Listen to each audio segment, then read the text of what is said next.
La Iglesia Evangélica Pentecostal Las Acacias presenta para ti un mensaje de reflexión y cambio, una palabra actual que impactará tu vida. Con ustedes su pastor Samuel Olson. Vamos a abrir nuestras Biblias al primer capítulo de la carta escrita a los hermanos de Roma. Y como es una carta inspirada por Dios, lo que vemos allí, uno dice, si no fuera que dijera Roma, diría que es Las Acacias o Caracas. Es un retrato fiel de la condición humana, de la sociedad humana. Y como hemos venido diciendo en los últimos domingos, Pablo lo describe en el primer capítulo. Primero, nos dice en los primeros versículos que la fe es la que, puesta en la obra de Cristo, es la que nos salva. El justo por la fe vivirá. Luego Pablo describe la nación, el pueblo, la gente. Se dirige a Roma, donde hay toda clase de personas, pero habla de la realidad humana.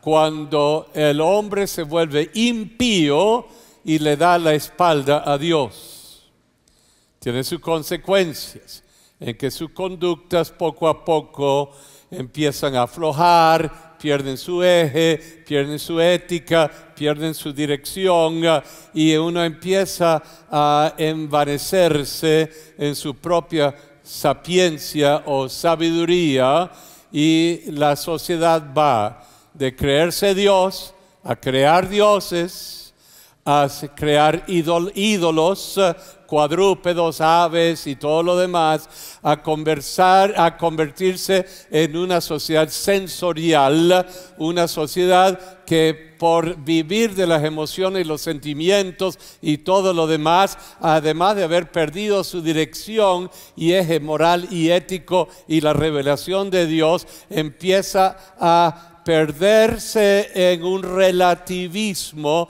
en el cual el ser humano puede vivir a su manera y a cada uno se convierte en ley para sí. Yo soy ley para mí, usted para ley para usted, y los dos pueden ser muy distintos y se hace la conducta según el interés de uno. Y allí está escrito. Y llegamos a los últimos versículos del capítulo 1, donde Pablo dice, se pasa de aquí, se pasa de aquí, se va para acá, y se llega a esto que Pablo describe en el versículo 28. Recuerde que esa frasecita, y Dios los entregó, y Dios los entregó, y Dios los entregó. O sea, no es tanto de que Él los entrega, sino que Él dice, si me dan la espalda y no me toman en cuenta, ¿qué voy a hacer? Vivirán a su forma, su manera, su estilo de vida. Y por eso en esta penúltima expresión de la realidad de la sociedad humana dice, y como ellos, la sociedad humana, no aprobaron tener en cuenta a Dios, muy fácil. ¿Para qué meter a Dios en esto? No me vengas a meter a Dios en esta situación. ¿Cómo que no lo voy a meter? O hay realidad y hay bondad o maldad, o hay luz o hay oscuridad. Puedes hacer lo que tú quieras. No me metas a Dios en esto. Entonces hay gente que mete a Dios en la ecuación y hay gente que ¿qué? Y si tú metes a Dios en tu ecuación humana, vas a vivir de una manera. Si lo sacas, vas a vivir de otra manera. Y Pablo dice, como ellos no aprobaron tener que en cuenta a Dios, ¿Dios qué? Bueno, los entregó a una mente ¿qué? Reprobada. ¿Qué significa reprobada? Bueno, si lo puedo reducir a algo muy sencillo, una mente no aprobada por Dios. Vamos a decirlo así. O no aprobada por los demás. Es un sociópata, ¿vale? Hace lo que le da la gana y no siente nada. O un psicópata. O este no tiene linderos. Este es reprensible. Es censurable porque todo el mundo ve, oye, ¿por qué él hizo eso? Pero está diciendo, uno cuando lo hace, los demás también le dicen a uno que, ¿por qué lo hiciste? Porque como somos ciegos para nosotros y no vemos lo que hacemos, pero sí vemos lo que hacen los demás, no nos gusta que nos señalen. ¿Okay? Pero fíjense cómo dice Pablo y usa 21 adjetivos y palabras para describir una mente reprobada. Pero añade unas cuantas en Timoteo y otras cuantas en Gálatas y otras cuantas aquí, cuantas allá. Así que la lista puede ser interminable y usted puede saber que esta lista de 21 cosas no es exhaustiva. Pero sí nos dice algo de una mente reprobada. Y quizás la mente suya no sea tan aprobada. Quizás usted se encuentre retratado aquí, en esto. No sé, quizás no, quizás usted es un santo de marfil, intocable. Y necesitaríamos meterle una vitrina para que nadie te toque. ¿Okay? Pero veamos lo que dice. Y como Dios lo entregó a una mente reprobada para hacer ¿qué? Cosas que no convienen. Eso no quiere decir que toda la vida es así, pero usted va a ver que usted ha hecho alguna de estas cosas. Y si llegamos al final de la lista y dice, yo no he hecho ninguna de esas cosas, levante el dedo, por favor. Yo. Vengamos, vamos a leerla en voz alta. Estando, ¿qué? Atestados de toda, ¿qué? O sea, estando hasta la coronilla. Colon. Lo siguiente es estar atestado a la coronilla, ¿ok? Vamos a leerlo. 1, fornicación, perversidad, avaricia, maldad, llenos de envidia. Hay alguien por ahí que le encanta decir todo esto. ¿Llenos de qué? De envidia, homicidios, contiendas, engaños, malignidades, murmuradores, detractores, aborrecedores de Dios, injuriosos, soberbios, altivos, inventores de cuentos, de males, desobedientes a los padres, necios, desleales, sin afecto natural, implacables, sin misericordia. Wow. Cada vez que uno dice una de esas cosas, uno agota el alma, porque todas estas cosas, cuando la vive otro y uno las conoce o uno lo ha cometido, uno dice, oye, esto está mal, me siento mal, vacío, triste, de todo. Pablo allí los enumera. A ver, ¿hay alguien que nunca? A ver, levante la mano. Qué bueno que son sencillos de corazón. Okay. Muy bien, estas es 21 cosas en la lista. No las voy a explicar, pasaríamos los próximos 5 domingos explicándolos. Pero usted yo creo que más o menos sabe. Si usted no la sabe, entonces dígale, ábrame en el diccionario lo que significa esa palabra y explíquemelo. Se lo va a explicar. Muy bien, próximo versículo. ¿Quiénes, habiendo entendido que el juicio de Dios, que los que practican tales cosas son que dignos de muerte? Ok, explícame eso. Ok, ¿qué dice? Dice, entendido el juicio de Dios. Lo que dije hace un ratico, las cosas de Dios tienen su basamento jurídico. Lo que hay un juicio sobre conductas. Y el resultado de ciertas conductas, cuando se hace el juicio, es que sufren un castigo. ¿Todos entendemos eso? ¿Me entendieron eso? Cuando uno comete cierta infracción, aquí hay una lista de 21 cosas, hay un juicio de Dios sobre esa conducta en el presente, el futuro o a lejano plazo, pero hay un juicio. Y el juicio sobre estas cosas que sostienen el mundo ético-moral, que sostienen a una sociedad en su lugar, porque estas son las cosas que las leyes tratan de limitar para que una sociedad pueda andar en orden y cierta paz. El juicio es que son dignos de ¿qué? De muerte. ¿Ok? ¿Qué significa eso? Si yo cometo alguna de estas cosas y sé que no estoy en la voluntad de Dios al cometerlas, estoy fuera de la voluntad de Dios. Punto. Como Dios es quien me da la vida y ahora he cometido algo que me separa de Dios, ya no estoy conectado con el que da la vida. Si no estoy conectado con quien me da la vida, esta vida mía se va encogiendo, arrugando y va perdiendo su sabor y su vitalidad y espiritualmente se muere.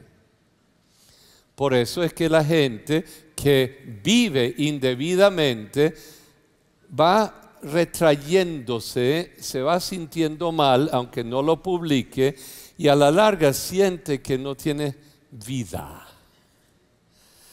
¿Por qué? Porque las conductas me han ido separando de la fuente de la vida. Me estoy muriendo. Si me estoy muriendo y no arreglo eso con Dios, pasaré la eternidad fuera de la presencia de Dios. Si no quiero pasar la eternidad fuera de la presencia de Dios, tengo que reconectarme con la fuente de la vida. Tengo que enchufarme de nuevo. ¿Están conmigo hasta ahí? O sea, lo que él dice son dignos de muerte. En otras partes dice, más cuanto todos los que han pecado están destituidos de la gloria de Dios. No pueden estar en la presencia de Dios porque Él es pura vida. Y se han separado porque han decidido otra conducta. Otra frase dice, porque la paga, el resultado del pecado, de la infracción, es muerte. O sea, separación de aquel que nos da vida.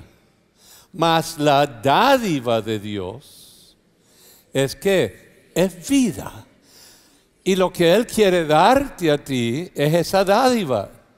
Y la única forma en que Él te puede dar esa dádiva de la bondad de Dios es que reconozcas que tú no puedes justificarte delante de Dios, y el único que te justifica delante de Dios es aquel que tomó tu lugar en la cruz y te perdonó de tu pecado. Así que eso cuesta que te bajes del pedestal y te humilles delante de Dios y digas, soy pecador y solo tu gracia me salva, y en Cristo mi pecado ha sido justificado por la fe.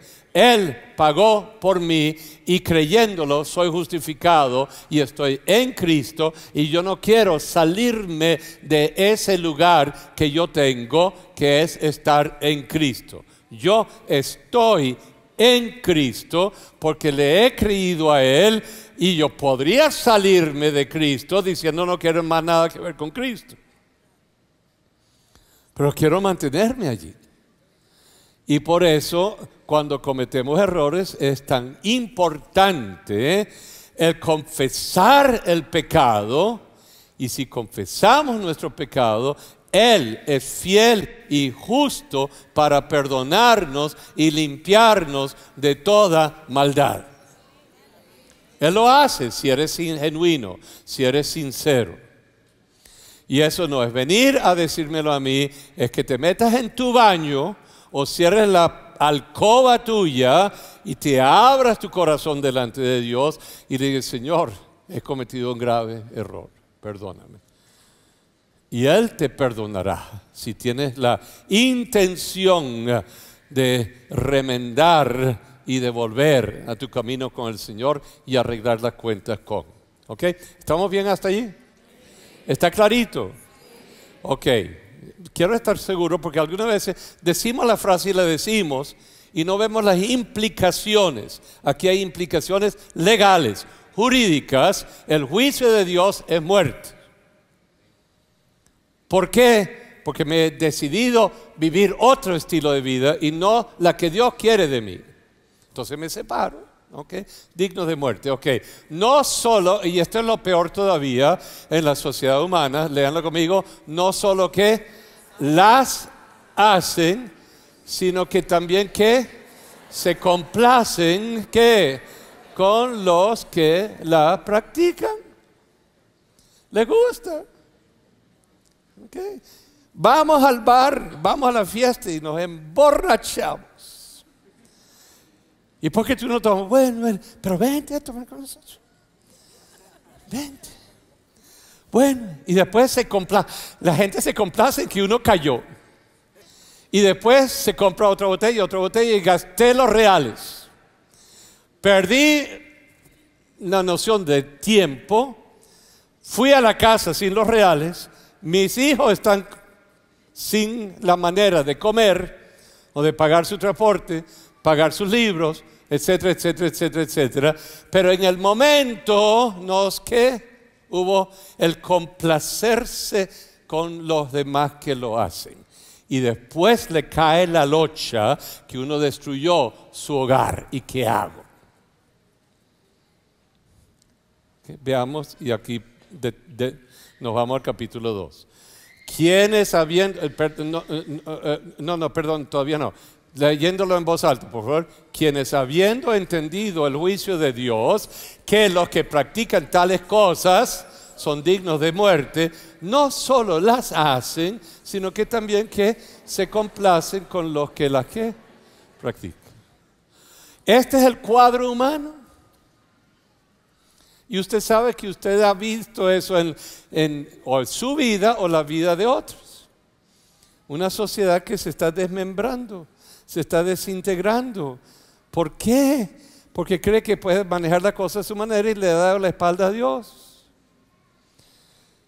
Y Pablo está diciendo, wow, esto es. Ahora vamos a ver lo que Pablo empieza a decir, capítulo 2. Ya pintó el cuadro. Ya nos dice cómo es la cosa. Y ahora empieza el proceso de 15 capítulos a llevarnos de la mano desde nuestra pecaminosidad hasta el ser iglesia y hasta la esperanza del futuro. Es fascinante este Pablo. Pareciera que estuviese aquí hablando. Su palabra está aquí y está hablando. Como su palabra es inspirada por Dios, es palabra de Dios que le está hablando a cada uno de nosotros. Capítulo 2, versículo 1. ¿Estamos? Primera frase de Pablo. Por lo cual. ¿Por qué es eso importante? Porque todo lo que va a decir depende de lo que dio en el primer capítulo. Ya pintó el cuadro, entonces ahora les voy a echar el cuento. Por lo cual. Próxima frase. ¿Eres qué? Inexcusable, oh ser humano. Le está hablando a todo ser humano, sin distinción de ninguna clase. El Adán, el primer Adán. Usted es un primer Adán. Usted es la Eva, o el Adán, o hombre. No tienes ninguna justificación delante de Dios para juzgar a nadie y creerte más que los demás y creer que tú sí eres salvo y los demás no son salvos. Que tú eres santo y que los demás son los pecadores. Pablo empieza. ¿Nos tienes justificación o ser humano? No me voy a meter en la próxima frase, sino en lo que voy a decir ahorita. El ser humano, Pablo usa y empieza así, porque él venía de una situación difícil, siendo judío, pero romano. Y él le predicaba a los gentiles. Pero los judíos sentían que como ellos tenían la ley y el Antiguo Testamento y la circuncisión y las fiestas y los rituales, como ellos eran descendientes de Abraham, el hombre de la fe, ellos hacían lo que les daba la gana, pero ellos eran el pueblo de la fe, era el pueblo único, especial, así que ellos podían hacer lo demás, y los demás eran los pecadores. Pablo está diciendo, mira, tú judío y tú gentil son igualitos. Ninguno tiene justificación delante de Dios. Es como los evangélicos, ¿no? Los evangélicos se meten a evangélicos y los demás son raspados. ¿Usted ha oído evangélicos que quieren que todos los demás? Cuando yo era pequeño, como a los 12 años de edad, se nos invitó a un gran congreso panamericano, creo que fue el 55, tenía 13 años de edad, y se iba a formar en el Nuevo Circo una gran coral de todas las iglesias evangélicas. Y como a mí me gustaba cantar y yo me metí en la coral, pero teníamos que ir de la iglesia de Katia, de la iglesia pentecostalísima de Katia. Los demás no eran evangélicos. Teníamos que ir a ensayar en la iglesia bautista central de Manduca a Ferrenquín. ¿Usted sabe el miedo que todos los pentecostales teníamos de entrar en esa capilla? ¿Te acuerdas, Teolinda? Un terror. Estábamos entrando en un lugar que no era de verdad cristiana. Y por lo contrario, los bautistas creían que nosotros todos estábamos perdidos también. Peor los presbiterianos. La iglesia evangélica libre. Por aquí, por allá. Pero todos queríamos cantar en la coral. Así que todos, a pesar de nuestras diferencias, ¿qué? Estábamos ahí. Y teníamos que aprender a cantar uno de los himnos. Solo de Jesús la sangre. Entonces, este también, y este también. Yo creía que yo era el único salvo, éramos más santos que los demás. ¿Okay? Oh, hombre, ¿eres qué? Inexcusable. Hace unos años, cuando el Papa Benedicto no se había jubilado, él dijo, las señales de la verdadera iglesia son estas. Y entonces enumeró como 7 u 8 cosas que eran las que definían la verdadera iglesia. Entonces los evangélicos se alborotaban. Yo dije, ¿por qué se alborotan si nosotros creemos que también somos la verdadera iglesia? Ellos creen que son la verdadera iglesia. Bueno, está bien.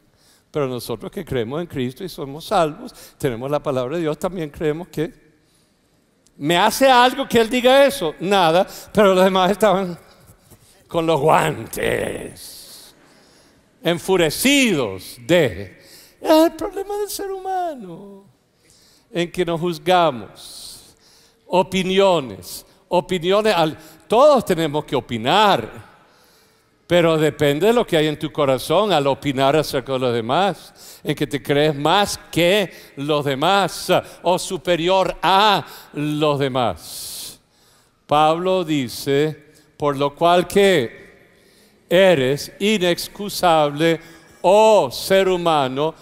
Aquí está la frase clave, que quien quiera que seas tú que juzgas, judío o gentil, evangélico o fulano, esto o aquello. Cuidado, no tienes excusas delante de Dios cuando juzgas, cuando ves en el otro algo y no te detienes a mirarte a ti mismo. Cuando empieza, eso no quiere, vuelvo a decir, uno puede ver conductas y uno dice, estas conductas no son las apropiadas. Otras veces es juzgar a la persona por sus conductas y no sentarte a hablar con la persona para ayudarla o para comprenderla o para levantarla. Es muy fácil murmurar.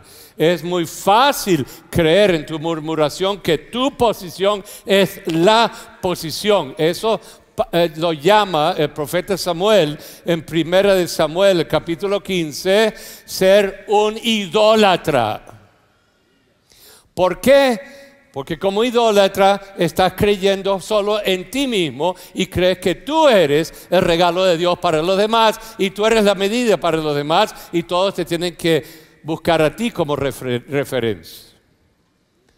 El murmurador es un idólatra y se rebela en contra de todos los demás porque cree que es el único que tiene una posición. Y en la iglesia de Cristo tenemos que aprender a pensar y a saber que los demás son mis hermanos también, tienen sus debilidades igual que usted y tenemos que aprender a amarnos, a perdonarnos, a ser misericordiosos, a corregir con amor, a corregir sin juzgar, sin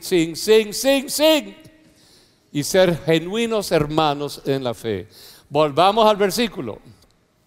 Por lo cual que eres que inexcusable, oh hombre, quien quiera que seas tú que. ¿Quién es aquí alguien que no juzga? A ver, ¿ha aprendido a no juzgar? Qué difícil. Qué difícil. ¿Sabe lo que me dieron por teléfono? Mira. Hombres y mujeres. No solamente ellas, sino ellos. Léanlo ahí, pues en lo que juzgas que a otro, le condenas, te condenas que a ti mismo, porque tú que juzgas que haces que el pecado es juzgar. No hay tanto de que te juzgo, sino que si tú juzgas, tú estás juzgando. Y estás sometiendo al otro a lo ridículo, o estás desmembrando, o estás minimizando, o devaluando, y no estás respetando al otro que necesita ser reconocido y necesita ser atendido para que pueda escucharte en cualquier palabra que le quieras dar, para que pueda ser sanado o levantado. Les cuento un cuento y por aquí ya creo que voy a tener que terminar. En el año 70, estamos hablando de 44 años, yo tomé un curso que se llamaba de entrenamiento clínico, 10 semanas, en el hospital de San Lucas Médico en Houston, Texas, con los mejores en cardiología. El jefe del hospital era el doctor Denton Cooley, que hacía trasplante de corazón y todo lo demás, todas esas cosas. Era fascinante, yo tenía un piso completo de pacientes que venían de todas partes, igual que los demás tenían un piso completo, y estábamos allí para aprender a ser capellanes en el proceso preoperatorio y en el proceso postoperatorio, para ayudar a la persona no solamente en el hecho de que lo iban a operar de corazón abierto, sino prepararle espiritualmente a él y a la familia antes de, y a la familia después de. Realmente aprendí muchísimo y fue tremendo. Pero en el entrenamiento nuestro teníamos que reunirnos en las mesas, todos los que teníamos ese curso durante 10 semanas, para oír de las experiencias de los demás en la mesa. Y la forma de hacerlo era que cada uno llevábamos por escrito la conversación exacta que uno habría tenido con uno de los pacientes. Samuel, Petra, Samuel, Petra, o Samuel, Roberto, no importa quién fuese. Palabra por palabra, por palabra, por palabra, por palabra. Y luego hacer la evaluación propia de esa palabra y de esa entrevista. Luego, la mesa se sentaba para leer la entrevista y para triturarlo a uno. ¿Cómo dijiste eso? ¿Cómo no te diste cuenta de lo que estaba diciendo el paciente? Estaba tratando de transmitirte algo y tú no lo escuchaste. Le pusiste tus propias ideas a lo que estaba diciendo y así por el estilo. Y uno se estaba sometiendo a ese tipo de evaluación personal de la manera de manejar una situación. Bueno, en ese proceso de 10 semanas yo tuve una experiencia muy, muy difícil para mí. Estaba en mi habitación como a las 4 de la tarde, estaba meditando, estaba orando, estaba escribiendo y tuve una visión, porque yo estaba despierto. Pero era dolorosísima la experiencia. Y sentí que eso había durado muchísimo tiempo, realmente fue muy corto, pero el proceso fue tan difícil que no sabía cómo manejarla, sino tenía que vivenciarla. ¿Se acuerdan de esos espejuelos que se usaban que era puro hierro? Así, ¿se acuerdan? Y un pedacito de hierro para acá. Para mí, en ese momento, pareciera que me estuvieran sacando el bracito de hierro de la misma piel, jalándola, jalándola, jalándola, y después jalándomela y sacándomela de mis ojos. Y el dolor fue muy, muy hondo del alma, hasta que por fin se zafó todo el lente, con su marco de hierro. Me di cuenta que no era una experiencia real, yo nunca usaba tales lentes,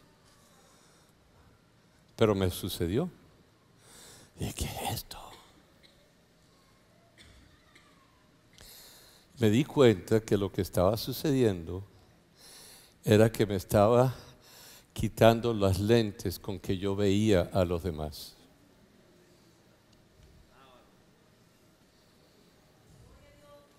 No diga gloria a Dios, por favor. No quiero pasar por ahí de nuevo. Fue muy fuerte. Me di cuenta cómo yo veía a la gente, con mis propios juicios, mis propias interpretaciones. Cuando salí de esa experiencia era como que si me habían quitado toda una manera de vivir y de pensar.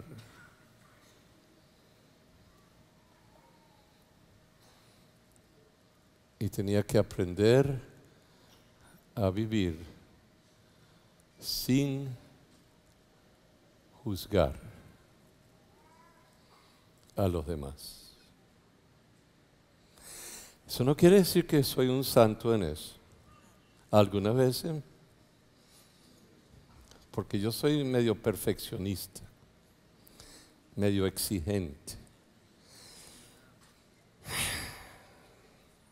Y tengo que o morderme la lengua o se me va la lengua. Pero aprendí que no era el otro, el problema era yo. Y como yo me juzgaba a mí mismo, juzgando a los demás.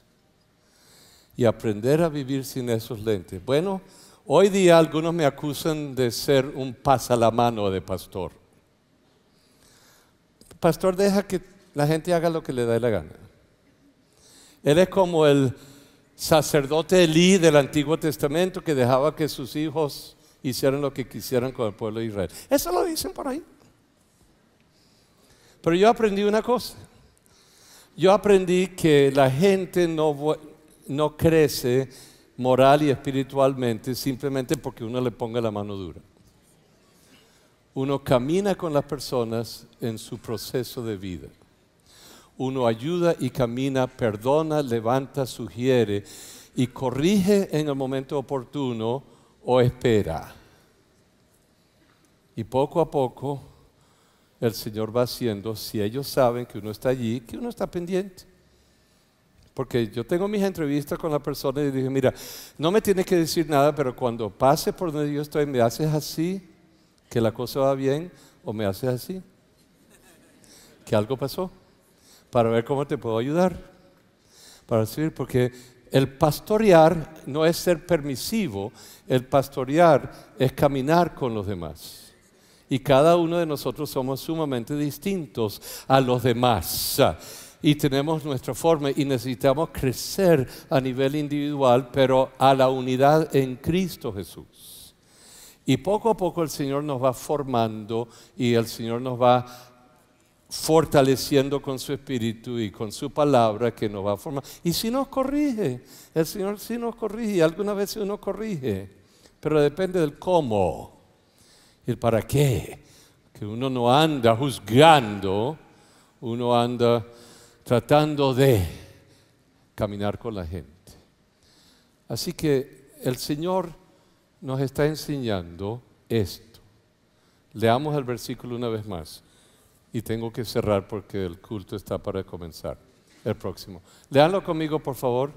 Por lo cual eres inexcusable, oh hombre, quien quiera que seas tú que juzgas, pues en lo que juzgas a otro, te condenas a ti mismo, porque tú que juzgas, ¿qué?